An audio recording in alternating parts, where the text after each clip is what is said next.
Next, we'll take a look at the configuration steps in the Aperio Installer Portal. Enter your credentials and click Login. Click here to add a new site. Give your site a descriptive name, select your partner and then the country. Fill in the address and contact information and click on Next. Save your site settings. You need to create or edit buildings, floors, and areas on the site. Once completed, you can start configuring Aperio settings. Let's begin with the buildings. You can edit the default building or create a new building. Click Edit to modify the details of the selected building. Rename the building and click on Save. A confirmation message will appear at the bottom of the screen.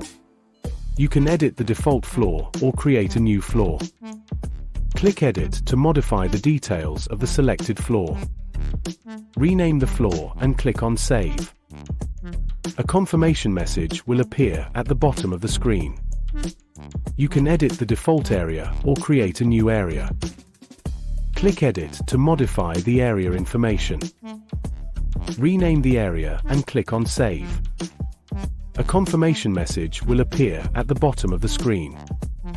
Now that the site, buildings, floors, and areas have been created, you can start adding new products such as hubs and locks. Click on New Product to begin your installation planning. Next up, Part 3. Hub Configuration.